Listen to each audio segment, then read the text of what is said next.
threaten my friend with revenge porn. I'll ruin your whole damn life. My very good friend made some slightly dumb mistakes and sent some pictures to someone that she reasonably thought she could trust, but not knowing much more than his first name, his screen name, and roughly where he lived and the type of work he did. He is not in our country but had indicated that he would be traveling for work to near us shortly, and they had made some plans to meet. And when she got some red flags and backed out, the dude threatened to publish these pictures online. I am, incidentally, an attorney. So, some searching later and gathering up any pictures he sent her of him that could possibly identify him, his online handle led me to a TikTok page, which lead me to an Instagram page with his name on it. That lead to a LinkedIn page with his place of work. That matched a picture he sent with a branded polo he was wearing. Some more search got me the email of the CEO, VP of HR, Operations Manager, and Public Relations Manager. I just fired off an email on behalf of my client of the screenshots of him threatening revenge porn. Snippets of the conversation showing the username while he sent that exact picture of him wearing his company's branded apparel. Links to how I know it's him, along with pictures he sent her of his motorcycle with the license plate showing as further proof it is him. I also included screenshots of him discussing a workplace incident that were time-stamped, along with pieces of dialogue discussing how he had sex with an ex at his place of work, and discussing plans to have sex with her in his office as well. I also included a picture he sent her showing his work laptop with his entire Outlook calendar, along with proprietary information which he sent to prove he was busy along with other pictures he took of his workplace with non-consenting employees. I further informed his employer that I will be forwarding all this information to local to them law enforcement, and since he had indicated that he would be traveling to the United States soon, will also forward this to the local office of the Federal Bureau of Investigation as, since my client is a citizen on US soil, these threats constituted a federal crime. So that should they continue with his employment and continue with their plans to send him to the United States for work, I will ensure, on behalf of my client, that federal law enforcement is waiting for him on arrival, which I will do. As one of the assistant U.S. attorneys for this region is a law school buddy of mine. Since I have his license plate, I know where he lives, and will be contacting his local authorities tomorrow. You dumb motherfucker, thinking you were hiding around anonymity, thinking you could threaten my friend. It took me 45 minutes to destroy your life. Relevant comments. There are a lot of people with law opinions, so I tried to find ones that fit the big picture. This is fake because it's not a federal crime. Revenge porn is indeed not a federal crime. You are absolutely correct. International extortion, however, is. While federal law does not explicitly make revenge porn a federal crime, a foreign national extorting a citizen with threats of violating a state law, when such threat is transmitted across state borders, is absolutely a federal crime. It's 18 U.S.C. 875 if you're interested. Edit. Correction. I had inadvertently cited 873. It is in fact 875. Another lawyer chimes in with a long post but tilde. Commenter. TL Doctor. Going to the FBI wouldn't threaten criminal action. It would threaten deportation, which from the company's perspective may well be worse. OOP. Causing corporate counsel a very bad day was kinda the goal. Appreciate the added context. I know exceedingly little about immigration law. Believability. So here's the thing. You are totally justifiable in being skeptical. Anyone can say anything. In this case, the story and all elements in it are factual. And slight correction. The cited section of the S Code doesn't deal with kidnapping. It deals with interstate communications. Paragraphs A through C deal with ransom, kidnapping, and threats to kidnap. Paragraph D deals with threats to reputation. This section deals with criminal interstate communications, not kidnapping only. But yes, I admit, I meant 5, I typed 3. Minor typo, major change. As for my post history, well, I'm not actually paid to give legal advice here. This is largely my mess around account where I talk about video games. And an AI-related side gig I do, though there's some scattered posts here and there that make reference to it. If it's a lie, it's a long con. Typos. It's a running joke that my spelling and grammar are embarrassingly atrocious. It's why I have someone who proofreads all my stuff. Why did you create a client relationship with someone you know? Sus and hard to stay ethical. You're absolutely correct. It very much does. And the content of the conversation I had with my friend about exactly what I would do for her, in the context of this, is not part of this post, nor would I even be allowed to share them without permission as it would violate privilege. I am very careful, and I am well aware of the duties and responsibilities it entails. That was a conversation I had between her and myself. The content of that conversation is not subject nor relevant to this. Ultimately, well, true, but I am incidentally a labor law attorney and know exactly what to say to get corporate types running scared. Here's your employee photographing other people in the workplace, and sharing pictures of the content of his work laptop is a bad look. And that's where I'm getting started. Tomorrow, if I don't hear back, I go to "So you gonna do something about this? Or do I take this to your social media pages? I already have proof it's him. If he loses his job, he might post the pictures. So, yes, quite possibly. I brought this up to her. Her response is she's not terribly concerned if that happens. The pictures, from my understanding, were not terribly identifiable nor majorly risk. She is not largely concerned with it happening. What angered her was the hubris and gall of it. Him thinking he could make these threats without consequences or reprisals. She's not terribly concerned if he does it. She wants him to know she knows who he is. One more regarding that. Commenter. Just a thought here, since they're getting the consequences of actions they only threaten to do. Now they have no reason not to do those actions. There's no reason for them not to share your friend's nudes now. BC, there's nothing to lose. I would have considered stacking the evidence for revenge like you did, but then holding it over their head instead of pulling the trigger so soon. Just my thoughts though. Oh, OP. I mean, I disagree with that fundamental premise. There's a lot to lose. Years of his life to lose. Revenge porn isn't just some bad things to do. It's a crime. And while threatening it is bad, doing it is worse and carries a much harsher sentence. To the same extent, any prison is a deterrent to any criminal conduct. There's still very much to lose here. Blackmailers and extorters plan on this logic. They get off on putting their victims in that situation. They get off on the fear and anguish. At a certain point, one may decide to stand up and go, I know who you are.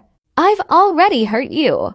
I am capable of hurting you even deeper if you follow through with that threat. And accept that they might, and act accordingly if they do. She's okay with that and has made peace with the possibility. I stand by to help her pursue the next level should it come to that. Also, since they're getting the consequences of actions they only threaten to do, no, he's getting the consequences of his threat. That's a subtle but important distinction. Threatening to carry out revenge porn is itself a crime. This is not he's getting his life fucked for something he didn't do. What he did do is already a crime. That's the point here. Threatening it is, in and of itself, a crime. You're in love with her. In a platonic sense, in that she's a very near and dear friend. Sure. In a romantic sense. No, I'm quite thoroughly partnered and very much not single. Update post. April 4th, 2024, next day, barely 12 hours later. Before I get into the update though, I want to clarify a few things from my original post, primarily about the contact to the employer and why. Some questioned its truthfulness. While the entire story is true, some details were omitted for various reasons. There was more I had in our possession that did positively identify this individual. So would a lawyer contact his employer, like some stated would not be done? Depends. I did not do what I did on behalf of a client who retained me. I did it as a friend to help a friend. And as her friend who is also a labor and employment law attorney, I knew exactly how to squeeze this. And here's the thing. I was absolutely aware, from the onset, that the revenge porn threat would go nowhere with his employer. Even if I could clearly lay out how the person with this screen name was in fact this person, who works at this company, all we had are screenshots. If it was just the revenge porn threat, any employer would go well. Thank you for bringing it to our attention. But even if we accept our employee uses this screen name, and we neither confirm nor deny anyone of that name works here, we have no provenance on this. This is just an alleged screenshot of an alleged conversation that could be easily edited and manipulated. Please feel free to pursue this with local authorities and rest assured, should we be asked to, we will cooperate fully with any law enforcement inquiry. But we have no further comment at this time, and I know that's what they would say, because that's exactly what I would say. An alleged screenshot of an alleged conversation that was allegedly sent under an alleged username. That is allegedly one of our employees. Whatever, dude, call the cops if you're worried about it. We'll answer them honestly if they come to us. The issue wasn't the revenge porn threat. It was the picture of the contents of the work laptop. Because that can't be faked. There's no way for her or me to create a false image of the actual proprietary information on his work computer unless he sent it. There's no way for me or her to have possession of images taken of his co-workers without their consent unless he sent them. The proof here wasn't that this person broke the law. It's that he sent pictures of company employees and property, which would absolutely be verifiable by their department that yes, this is absolutely his laptop. That's what would get him fired. So I advised my friend not to block him, to sit back and wait and not respond to anything, but let him dig himself in deeper. And respond he did. Update same post. 1 hour later, he's been fired. So with now definitive proof that the individual in the online conversation is in fact this person, we'll forward it all to the local authorities in his country, along with his license plate number. They're more than capable of getting his home address. Relevant comments. How did he respond? A lot of how could you and I didn't mean it and I didn't even do anything commenter. I can't believe people didn't understand the proof you sent to the company. As soon as I saw that he sent pics of company property and employees, I knew he was fired. Oh, OP. I admit I was a little confused by the whole no lawyer would ever do that. Seriously. You hurt a friend and hand me away to fuck with you? And you think I won't press that button as hard as I can? What is it you people think we do? Commenter. I can 100% believe this. One of my best friends from college is an attorney. He's basically Bruce Banner. You do not want to make him angry. This is literally something I can see him doing with a huge smile on his face. Oh, OP. I am amused overall with people being like that's not what an attorney would do. Send an email, dude. That's the first thing we do 90% of the time. Commenter. And 75% of that 90%, you need take no further action. Oh, OP. Absolutely. This is what happened to this is what I expect you to do about it. 3. This is what I'm going to do. If you don't, option 3 is going to be way more unpleasant for you than option 2. So strongly consider option 2. Or I'm going to make that decision for you and you are not going to like that. The vast majority of the work that lawyers do is just sending an email, discussing options, and coming to a mutually acceptable outcome. Most times a strongly worded email from a lawyer is enough to get the outcome wanted. That's most of what we do. Commenter. Like I could kinda understand if maybe it was just a client. But this is a friend and he handed it to you on a silver platter. How can you say no to that? I'm not entirely sure what people think lawyers do cause this seems par the course for me, law loop. Yeah, I never said I was a criminal attorney. Or even a civil tort attorney. What I am is a labor and employment law enforcement attorney for the government, which means I know exactly how to make a company squirm. I am absolutely and deeply aware nothing I had was evidence enough for a criminal case. It didn't need to be. I'm not law enforcement. But I knew exactly what I was holding on to and exactly how to make sure his employer knew. There was no way this ended with him having a job, because that's what I do. And I had enough to make it very, very clear to them that this ended in one way. One more long comment from Ip about what being a lawyer is and how media has warped it. Well, that's sort of the thing. I was absolutely acting as her lawyer. But I was doing so in a way that actual lawyers do, and not what people think lawyers do. Most of what lawyers do isn't courtroom theatrics. At the end of the day, a lawyer is basically a professional very bad day threatener. Because the sad reality is most people, even those with legitimate grievances and reasonable expectations, will be bullied, ignored, attacked, and harassed for trying to get their legitimate grievance resolved. Because it's easier and cheaper to do that to those who have no resources to fight back. Because let's say you do harm to someone and cost them $10,000 in damages. And they come to you telling you they want their $10,000 in damages. When you know they don't have the knowledge or resources to fight you on this, it's a sound financial move to just go no.